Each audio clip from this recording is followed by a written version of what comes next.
북한군 서열 1, 2위인 환병서와 박영식이 김정은 앞에서 안절부절 못하는 모습이 조선중앙TV를 통해 여과 없이 방영됐습니다.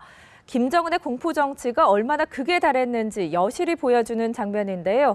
이 소식 한국국방연구원 김철우 박사, 인민무력부 장교 출신인 통일방송 이명선 대표 두 분과 함께 짚어보겠습니다. 어서 오세요.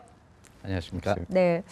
먼저 본격적인 대담에 들어가기에 앞서서 북한의 군서열 1, 2위가 김정은 앞에서 도대체 어떻게 행동을 했는지 화면으로 보고 가겠습니다. 경야는 최고 사령관 화면은 인민군 제7차 군사교육 일꾼대회 현장입니다. 김정은 제1위원장이 주석단에서 박수를 치다가 먼저 옆에 있는 박영식 인민무력부장에게 앉으라고 손짓을 합니다. 이어서 황병서에게도 앉으라 이렇게 손짓을 하는데 보시면 두 사람 머뭇거리면서 한동안 착석을 하지 못하고 있죠. 그러다가 경례를 하고 나서야 엉거주춤 자리에 앉습니다. 자, 그리고 뭔가 전할 얘기가 있을 때도 자리에서 내려와서 얘기를 하고 다시 의자에 앉죠. 또 걸어갈 때도 철저히 뒤에서 얘기를 할 때는 입을 가리고 하는 모습입니다. 기념사진을 찍을 때도 굉장히 긴장한 듯 보이는 모습을 볼 수가 있었습니다. 네, 이렇게 화면으로 좀 확인을 해봤는데요. 저런 모습이 포착된 게 처음은 아니죠. 지난번에도 황병서가 김정은 앞에 걷는 걸 확인하고 화들짝 놀라서 뒤로 물러서는 모습이 포착되기도 했는데 그만큼 김정은의 공포 통치가 극에 달했다라고 볼 수 있는 건가요? 그렇죠. 그 황병서나 박영식이나 군서열 1, 2위를 하지만은 자기 직전에 유사한 위치에 있던 사람이 어떤 말로를 겪었는지 봤지 않습니까? 네. 지금 장성택이 처형된 지 이제 12일로 이제 만 2년 되고 또 박영식이도 자기 전염차 현영철이가 아주 그 처형된 걸 봤기 때문에 지금 황병서 입장에서는 그 우리 이 연합뉴스 이런 프로그램을 붙여서 자유민주 세계에서 제2인자네, 실세네, 뭐 어떻네 하는 그런 평가를 받는 게 가장 두려울 겁니다. 왜? 장성택이가 그런 평가를 받고 그렇게 됐기 때문에 그래서 또 자기가 성장해 온 게 그 조직 지도부를 통해서 네. 그 권력 세계의 치부와 약점을 너무 잘 이용했기 때문에 네네. 어떠한 현재 조직 지도부가 자기를 어떻게 공격해 올지도 너무 잘 아는 내면화되어 있습니다. 그래서 사람의 바디랭귀지 그 몸이 움직이는 걸 보면 그 사람 심리 상태를 알 수 있는 거거든요. 그래서 이런 뭐 화들짝 놀란다든가 안절부절한다든가 정상적으로 걷지 말고 개걸음이라고 해서요. 그런 개걸음 같은 거 보면은 아, 저 사람이 나한테 충성을 바치고 있구나라는 것을 몸으로 몸 개그한다 그러는데 몸으로 보여주는 거죠. 그다음에 이제 그 인민무력부장 같은 경우는 지금 임기가 6개월도 안 돼요. 뭐 쓰리김이라고 하는 뭐 김영춘, 김경식 그 뭐 여러 사람이라든가 정정남, 현영철이 일까지 6개월 단위로 바뀌어 버렸습니다. 그래서 또 이 정치 일꾼 출신이기 때문에 박영식 인민무력부장도 군복은 입고 있지만은 이 조직 세계가 어떻게 움직이는가를 너무 네. 체득하고 있기 때문에 이 사람들이야말로 생존의 법칙, 김정은 시대의 생존의 법칙이 어떻게 되어 있는가 그런 것들이 또 이런 카메라가 들이댈 때 어떤 식으로 자기의 그 포지셔닝이라고 하죠. 제자리가 어떤 건가를 보여주는 그런 모습이 아닌가 하는데 안타까운 생각도 들고 아 나이와 직책에 상관없이 김정은 앞에서 저런 모습을 가지고 어떤 생존의 논리를 체득한 거 아닌가 이렇게 생각이 됩니다. 그래서 이런 두 사례를 보면 집권 4년 만 4년을 맞는 그 김정은 시대의 공포 통치가 공포 정치가 얼마나 그 이른바 측근 실세들에게도 심리적인 압박으로 작용하고 있는 게 네. 아닌가 저는 이렇게 분석합니다. 네. 김정은 체제 하에서는 1, 2위라는 게 의미가 없다라는 생각도 굉장한 드는군요. 자기 목숨이 왔다 갔다 하는 거죠. 네. 임 대표님께서도 북한 군 출신이신데 네. 저런 모습을 부하들이 본다면 어떨까요? 좀 사기가 저하될 수 있겠다라는 생각도 들거든요. 아니죠. 저게 이제 뭐 황병서나 박경식 같은 사람들의 그 저 자세를 보면 북한 사람들의 시각으로 보면 아 김정은에 대한 상당한 그 건의와 위신을 그 표현하는 것 되죠. 그런데 지금 저 북한 그 뭐 황병수뿐이 아니고 모든 사람들이 지금 상당히 난감한 문제에 봉착돼 있습니다. 저것이 왜 그런가 하면 김일성 때는 저 사람들이 자기 저 뭐야 같은 그 친구들이 자식이거나 뭐 이런 관계니까 김일성 이거 예뻐했거든요. 네. 뭐 좀 잘못해도 저놈 저거 항상 저랬어 저거 뭐 이러면서 그냥 욕 먹고 그만두고 그러니까 저 좀 그 상당히 안정성은 있었던 거예요. 김일성 때는. 또 김정일 때는 대부분 다 술 친구들인 겁니다 이게.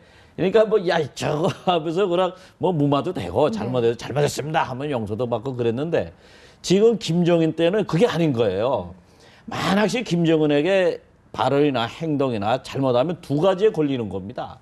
그래서 김일성과 김정일에 대한 그 권위 네. 그것을 무시하는 거가 되고 더 중요하게는 현재 김정은이를 우습게 보는 꼴이 되는 거예요. 이게 그러다 나니까 장성태가 그래가지고 그냥 한 방에 날아가는 거 아닙니까 네. 이게? 그러니까 북한의 지금 모든 당원 그 간부들 이런 사람들은 이 두 가지에 걸릴 위험성이 상당히 있는 거죠. 그것 때문에 다 청산되는 겁니다 이게.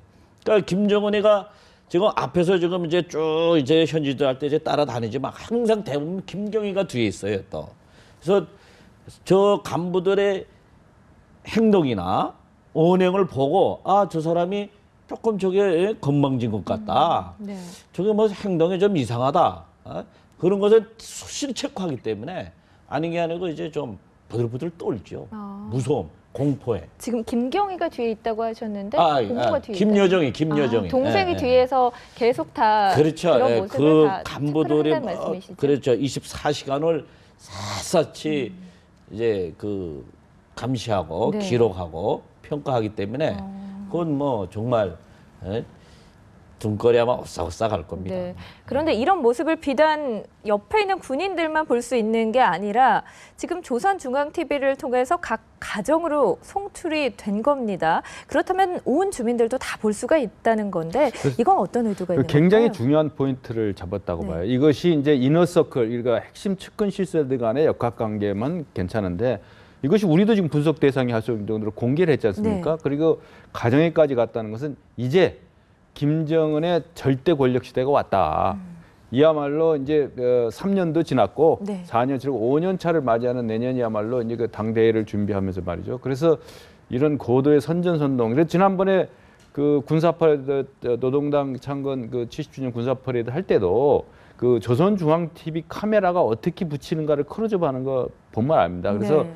유인산을 비쳤다가 아주 친한 척하면서 뭐 선짓하고 하는 걸 클로즈업 쫙 하면 그거를 막 받아쓰고 우리가 이제 퍼오고 그러는데 이게 지금 각 가정에까지 갔다는 것은 이제 절대 그 누구도 김정은의 이른바 그 최고 존엄에 대해서 감히 거역하거나 몸짓으로라도 어떤 반대 의사를 표명한 듯한 오해를 받을 만한 소지는 할 수가 없다. 그런 그 메시지를 보내는 거죠. 그래서 조선중앙TV가 뭐 저 2시간 촬영했으면 다른 장면들이 많이 있지 않겠습니까? 그러니까 그것을 편집해서 내보내는 사람도 그런 모습을 통해서 자기를 인정받으려고 하는 그런 것도 있지 않느냐 이렇게 봅니다. 그래서 김정은의 그 일거수일투족 행태, 심지어 담배를 꼬나무는 그런 행태 하나까지도 이 절대 권력, 누구도 도전할 수 없다라는 그 메시지를 보내주는 겁니다. 그래서 문제는 이제 북한 주민들이 깨우침이 이제 되고 있거든요. 이게 지금 부메랑이 되는 겁니다. 저게 이제 강력한 것처럼 보이지만은 이 사람의 의식이라는 게 정체되어 있는 게 아니고 변하기 네. 때문에 그것이 중장기적으로 봤을 때는 김정은 체제의 자충수가 될 거다. 저는 이렇게 봅니다. 네네. 저는 갑자기 궁금해지는 게요. 김정은이 이제 주민들에게는 상당히 친화적인 행보를 보이고 있지 않습니까? 그래서 들려오는 소식에 의하면 뭐 껴안기도 하고 어린아이의 볼을 쓰다듬기도 하고 그런 모습이 자주 포착되는데 TV 화면을 통해서 이렇게 군에게는 저렇게 공포스러운 모습을 보여준단 말이에요. 그렇다면 주민들은 어떻게 생각을 하게 될까요? 재밌는 것은 그 주민들에게 특히 네. 아이들에게는 이제 상당히 그 자연스럽게 접근을 하더라고요. 그러니까 지금 북한에서 지금 뭐 이제 김정은이를 만나본 사람이 지금 엄청 많아진 겁니다. 네. 한 동네 이제 이렇게 마을이 한 100가족 사는 이런 동네에 거의 김정은이하고 악수했다거나 가까이서 봤다거나 한 사람들이 벌써 2-3명씩 나타난대요. 김일성, 김정일 때도 그렇게 안 나타났었거든요. 그러니까 이제 김정은이가 이제 북한 지역을 그렇게 많이 돌아다닌다는 소리죠, 이게. 그런데 보면 이 경호원들이 그 김정은을 경호하는 이제 사람들이 상당히 애를 먹는다고 합니다. 그러니까 그냥 생각 없이 그냥 그런 걸 뭐 경호 이런 거 없이 그냥 주민들에 간다 막 접촉을 하고 악수를 하고 또 달변가래요. 이렇게 말을 한번 시작하면 보통 30-40분을 얘기를 한답니다. 이 주민들하고.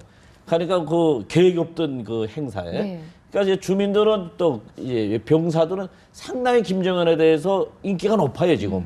뭐 열광하고 환호하고 막. 네. 그런 반면에 이제 그 측근들 간부들은 이제 공포에 뜨는 거죠. 그러니까 상당히 이게 극과 극의 현상을 지금 보여주고 있는 겁니다. 네. 이게. 그런 주민들이 저런 화면을 TV에서 보면 어떨까요? 어떻게 그렇죠. 느낄까요? 이렇게 저런 화면을 보면 그 김정은의 권위가 확실히 서 있구나. 정말 총경국장이나 인민무력부장도 저렇게 끔찍 못하는데 감히 그러니까 김정은이가 당과 군대를 완전히 장악하고 있구나 하는 그런 확신을 가지게 되는 거죠. 저게. 네.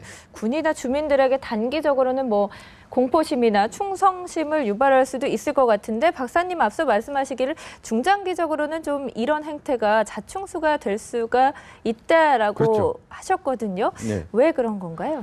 북한 주민이 이제 그 당보다 돈을 더 무서워하고 돈을 중요하게 생각하는 그 의식이 깨 있지 않습니까? 네. 그리고 그런 계층의 분화가 많이 생기는 겁니다. 물론 우리가 볼 때는 장성택을 처형하거나 핵심 간부가 바뀌는 게 클 수가 있지만은 가장 중요한 거는 이 민심이 바뀌는 거예요. 그래서 네.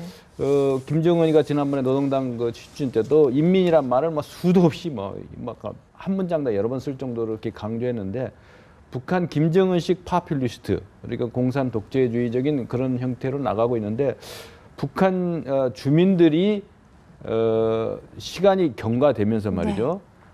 저것의 허구성, 선전선동을 아무리 해도 그런 그 선전선동 메시지에 의해서 태도가 변화되거나 기존 신념을 강화하는 게 아니고 네. 이른바 딴 생각을 하는 거죠.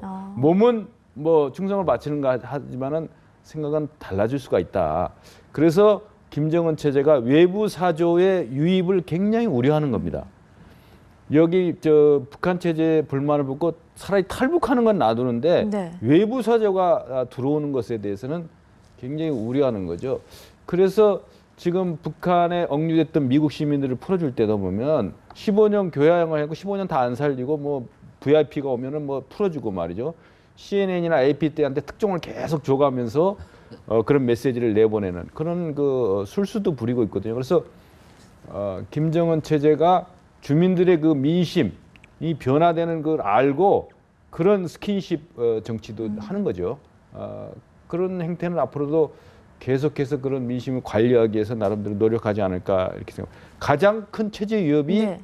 다른 그 아랍의 물결이나 그 혁명이라든가 SNS 혁명이라든가 이런 걸 봤을 때 그 외부 사조가 들어와서 순식간에 절대 다수의 인민들이 생각이 바뀌게 되는 네. 그런 굉장히 두려워하지 않을까 봅니다. 네.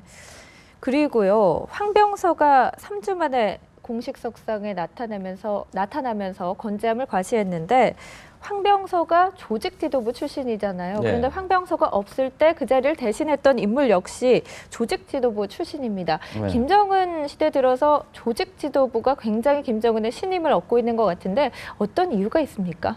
그렇죠. 뭐 노동당에서 조직 지도부는 이제 심장부죠. 네. 김정은이 직접 그 모든 것을 집행하고 보고하는 그 창구인데 그 김정은이가 통치하면서 조금 그 김일성, 김정일 때하고 다른 게 있어요. 그 김일성 때는 인민무력부를 대체적으로 인민무력부장 중심제로 관리를 한 겁니다. 오진우, 뭐 최광, 뭐야 이런 최현 이런 식적으로. 김정일 때는 대체적으로 총참모장 중심제로 인민군을 관리했어요. 네. 선군사상 해가지고 뭐 네. 이영호까지. 근데 지금 김정은 때 들어와가지고 총정치국장 중심의 인민군 관리인데 이 총정치국장을 노동당 조직 지도부에서 직접 파견하고 있거든요. 파견하고 네. 건강이 뭐 안 좋다거나 실무가 떨어지면 그 떨어뜨리는 거 아니면 다시 불러들이고 다른 사람 새로운 사람을 내보내는 식으로.